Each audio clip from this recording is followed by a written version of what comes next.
Hey guys, it's Chris You're here back from CNH Mods again for another informative repair video. This one deals with a Lawnboy Gold series that we had to order some parts for and had the machine winterized, tuned up, and so on right there for it. I'm giving a review of what we had to do over here and also some advice if you're a do-it-yourself or if you just want some like basic information on some of these machines out there, like the Honda Gold series, the Pre-Duraforce style of engine on there for it.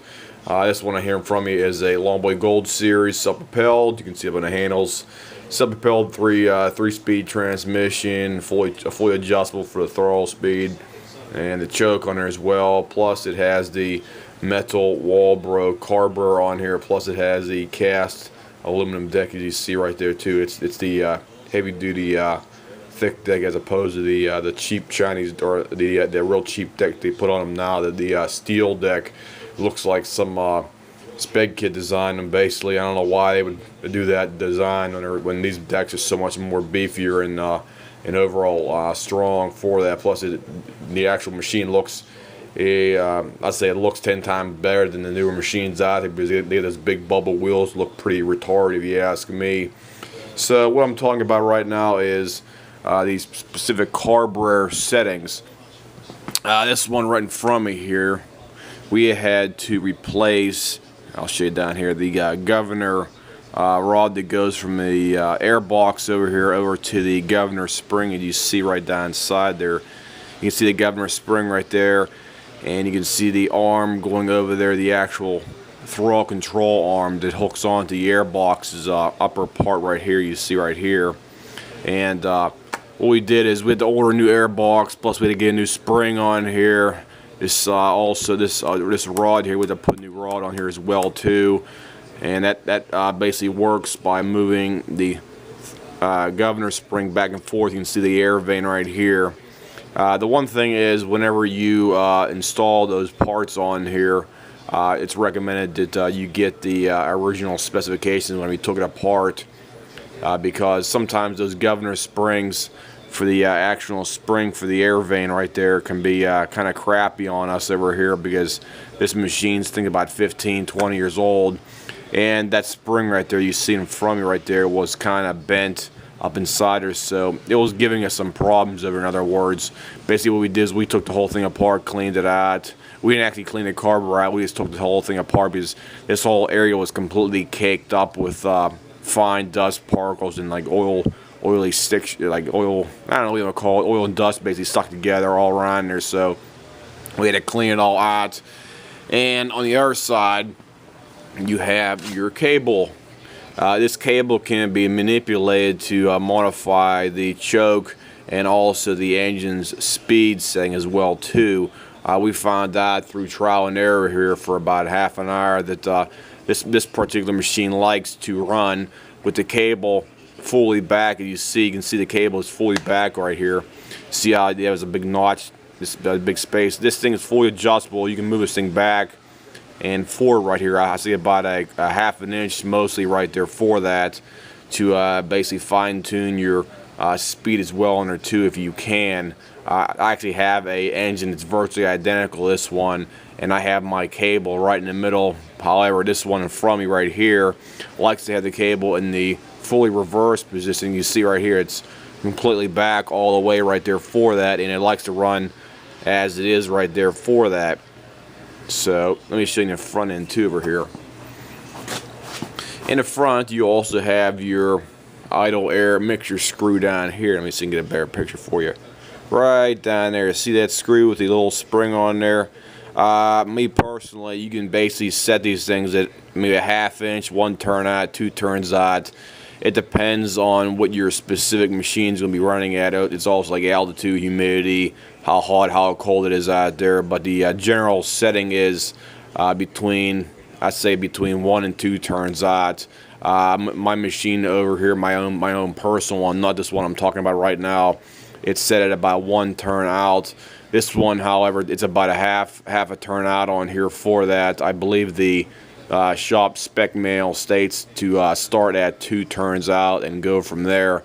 So as a general rule, go from I'd say start at maybe about a one turn out, and go from there. If that doesn't work, take it 2 turns out. If that doesn't work, take it back to maybe about a half turn out, and see if that helps the idle speed drop down also. Other thing is the governor spring hooks onto the air vane up here. Let me hold that thing there steady. Don't want to stay steady. There we go. Nope, that's not going to work. Nope. That's not going to work either. Okay, I'll do it that day then. Okay, basically your air vane on here, it rotates back and forth, as you can see right here. And you have the spring down inside there, and whenever you take this thing apart and put a new spring in there, the spring has to be preloaded after you install it. So whenever you take it apart on there, that spring will basically be nice and loose in there. And what you would do is you hook it onto the governor rod arm right there, that black thing where the spring is hooked onto right there. You can see it right there. And you preload it by turning it maybe 4 to 6 clicks clockwise, because each click each click basically means it's about 50 to 75 RPMs per click. So whenever you click your black rotator knob right there, it goes by 50 to 75 RPMs depending on the engine specific speed and stuff like that, because it varies from engine to engine. Now there's no one fixed speed for that. So that's another thing to always keep in mind. As well, the gaskets, you can see the gaskets behind there too. It has gaskets behind the engine, or behind the carburetor. You got one gasket behind the carburetor, then you have a plastic gasket right there as well. Then behind that you have another gasket that bolts onto the manifold on the bottom of the engine. So you have 1, 2, and 3 gaskets right there. If any are missing, you have to replace them, and it's always a good idea to replace them anyway, because the gaskets do wear over time. They do lose their sealing capability on there for that, and so on right there for that. So if you get a carburetor that was giving us problems, the main problem we were working out here yesterday, it was giving me a nightmare. The thing didn't want to run right at all. It kept on, basically the thing wouldn't idle down at all. So we eventually got it working over here. We had to clean out the screw for the low speed screw, and we had to adjust, and we had to preload the carburetor's governor spring up there as well too. I put it on about maybe 6 clicks. So right now, whenever it's on low speed, the fan should be relatively easy to move back and forth like it is right here. It's nice and I'd say it's nice and loose right now. So whenever you turn on high speed here, let me adjust it up here so you can see it. There's high speed, there's choke all the way, so that's basically considered max tension on the spring. So it should be a lot tighter now. It is a lot tighter now. It's pulling back a lot quicker now. So whenever you want to first put the spring up inside there and you want to go for the initial speed setting, you want that spring as loose as possible on there. So I'll move all the way back here again. And it's running at about 3,400 RPMs on max speed, and about 26, 23, somewhere around there low speed. So right now, it's relatively loose. You can see how it's pulling back just slightly on there. It's not real fast like the high speed was on there, but whenever you do the initial settings, it's always recommended to make it loose as possible on low speed so you don't over rev the engine, because if you over rev the engine, there's a possibility you can possibly blow the engine up. And I do not recommend taking it above the OEM factory settings because of the safety issues involved. If you want to, you can do it on your own, but I do not recommend it, and you have to be liable for your actions if you do it.